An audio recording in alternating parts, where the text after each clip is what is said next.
J'en parlais il y a un instant avec nos journalistes, la politisation de la vaccination obligatoire des fonctionnaires et des passagers dans cette campagne électorale, ça pourrait avoir un impact sur la population en général.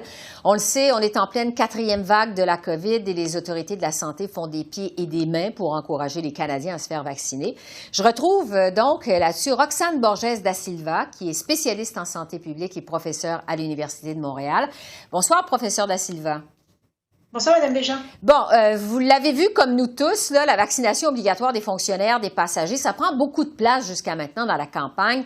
Est-ce que c'est un risque de politiser comme ça l'enjeu de la vaccination obligatoire? Mais en fait, il ne faudrait pas que la vaccination devienne un enjeu de la campagne électorale. Il ne faudrait pas qu'il y ait de la partisanerie qui s'effectue autour de la vaccination parce que des personnes, en fait, qui seraient enclines à voter pour un parti qui serait contre la vaccination ou la vaccination obligatoire pourraient finalement ne pas aller se faire vacciner pour faire un pied de nez au parti qui encourage la vaccination et la vaccination obligatoire. Et il faut savoir en fait que la vaccination est une mesure de santé publique très efficace, largement connue, et on est dans des aspects de santé publique pour sauver des vies. Il faut absolument que tous les partis soient unanimes et encouragent la vaccination. Oui, parce que bon, les partis ne sont pas unanimes, là. Tous les chefs ont été appelés à se prononcer sur la question et les opinions, je dirais, sont divergentes. Qu'est-ce que vous en pensez, vous, de cet enjeu de la vaccination obligatoire? Est-ce que vous êtes pour? Est-ce que vous êtes contre? Est-ce qu'on doit convaincre les gens de se faire vacciner ou les forcer à se faire vacciner? Mais dans tous les cas, c'est toujours mieux de déployer des campagnes d'information, d'incitation à la vaccination plutôt que de forcer. Par contre, et on sait qu'il y a des aspects éthiques et moraux par rapport à ça. Par contre, quand on a des situations particulières, je pense notamment aux travailleurs de la santé, c'est sûr que les travailleurs de la santé sont les personnes qui travaillent avec des personnes vulnérables. Il ne faudrait pas qu'une personne qui rentre pour une chirurgie cardiaque attrape la COVID parce qu'il a affaire avec, et en fait, il est soigné par un travailleur de la santé qui n'est pas vacciné. Donc, dans le contexte, dans certains cas, comme les travailleurs de la santé, c'est peut-être une mesure qu'il faudra rendre obligatoire si on n'arrive pas à atteindre des taux de couverture vaccinale acceptables. Après, il faudra avoir peut-être un débat de société pour le reste de la population. Mais ce qui est sûr, c'est que en se faisant vacciner, on se protège soi-même contre le développement de symptômes graves et c'est ce qu'on a besoin de faire actuellement. Oui, vous êtes une spécialiste en santé publique. Je veux vous entendre sur cette élection qui a été déclenchée en temps de pandémie. C'est tout à fait inédit. Évidemment, on vit une crise sanitaire et c'est loin d'être terminé. Est-ce que c'était un risque de déclencher ces élections en temps de pandémie?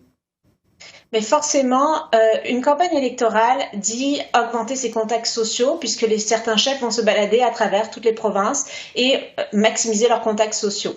Donc dans le contexte, quand on maximise les contacts sociaux, on augmente le risque de contamination et le risque de propagation du virus.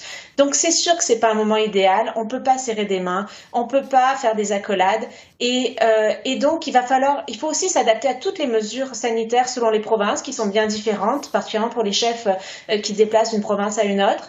Et donc, ça crée des enjeux et des risques d'éclosion et de contamination, c'est certain. Oui, donc ça cause des risques, comme vous le dites. Certains ont reproché à Justin Trudeau, par exemple, de prendre des bains de foule. Il était masqué quand même, mais sans respecter les règles de distanciation de 2 mètres. Qu'est-ce que vous avez pensé, vous, de cette façon de faire campagne de M. Trudeau? Bon, il n'est pas le seul, là, mais qu'est-ce que vous en avez pensé?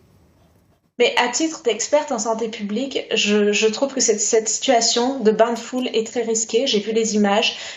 On a des personnes autour de lui qui ne sont pas masquées en plus. Et on sait que le variant Delta est très contagieux et peut être attrapé même en extérieur. Donc, je déplore un peu le fait que le Premier ministre, en fait l'ancien Premier ministre du Canada, pour l'instant, ait encouragé ces bains de foule-là et cet espace en fait sans limite et pour certains sans masque. On est en pleine 4e vague. Est-ce que vous êtes inquiète pour la suite de la campagne électorale? Mais en fait, je suis inquiète parce qu'on a une augmentation des cas dans toutes les provinces, et particulièrement au Québec actuellement. Et donc, on a vu des situations comme par exemple en France ou en Italie où ils ont dû reporter les élections. On a vu des éclosions à Terre-Neuve aussi l'année dernière. Donc, ils ont dû reporter les élections parce que le taux de contamination était tellement élevé, le nombre de cas tellement élevé qu'on ne pouvait pas tenir des scrutins. Alors, j'espère qu'on n'en arrivera pas là. Mais j'ai cette crainte-là qu'on ne puisse pas se présenter dans les bureaux de vote si jamais on a trop de cas tous les jours. On croise les doigts, docteur. Roxane Borges da Silva, vous êtes spécialiste en santé publique et professeure à l'Université de Montréal. Merci beaucoup. Merci. Je vous en prie. Au revoir.